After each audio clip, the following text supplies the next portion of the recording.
My wife announced her pregnancy at a party. Everyone cheered. One man went pale, and that's when I knew the baby wasn't mine. I didn't say anything right away. I just watched the room react. Smiles, glasses raised, congratulations flying in my direction like confetti. Then I saw him. His face drained of color so fast it was almost impressive. His hand froze around his drink. He didn't clap, didn't smile. He just stared at the floor, like it might open up and swallow him. That's when I understood everything. Later that night, rain tapped softly against our kitchen window. My wife stood at the sink, arms crossed, refusing to look at me. "You've barely spoken all day," I said. "Are you okay?" "My stomach hurts," she muttered. Cold, flat, like I was a stranger in my own house. "Is it serious? Should we get it checked?" I said I'm fine, she snapped.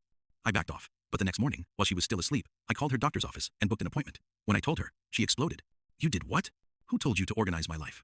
You said you weren't feeling well. You're trying to control me." Her words hit harder than they should have.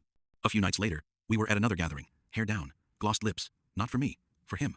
I watched her all night, standing too close, laughing too hard, touching her hair the way she used to, when it was just us. Once, I caught her watching him. Not just looking, watching, like they shared something the rest of us weren't allowed to see. I didn't confront her. I smiled, played my role.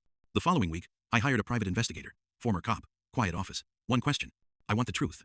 7 days later, he turned his laptop toward me and hit play. Her voice filled the room. "I'm late. Like, really late. I bought 3 tests, all positive." Silence. Then his voice. "Are you sure?" I'm sitting in a hospital parking lot, with an ultrasound in my purse. I felt something inside me lock into place. The investigator paused the video. "There's more." She told him she was listing me as the father, for insurance, for records, for appearances. That's when I realized it wasn't just an affair. It was a plan. At the hospital, the air smelled like disinfectant and lies. I walked to the desk calmly. "I'm here about my wife. She had some tests done." The nurse typed, hesitated. "You're listed as the father." She handed me the folder. Forms, emergency contact, father's name. Mine. That night, our bedroom looked like a scene from another life. Candles, silk sheets, perfume I hadn't smelled in years. "I miss us," she whispered, fingers tracing my chest. I stepped back. "I'm tired." Her face froze, confused, for the first time, uncertain. Later that night, she tried again, pressed against me, whispered my name. I got up without a word and went to the kitchen, made eggs. "You're just walking away?" she demanded. "I'm making breakfast." "For who?" I looked at her calmly. "You don't want eggs. You want to erase something. That's not the same thing." At the next party, she raised her glass. "I just want to say something," she announced. "We're having a baby." Cheers exploded.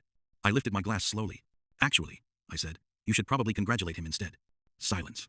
I explained, held up the recording. The truth spilled into the open. I didn't stay to watch it collapse. The judge later made it official. I wasn't the father. I wasn't responsible. I walked out free. Some people asked me how I didn't break. I did. Just quietly, when no one was looking.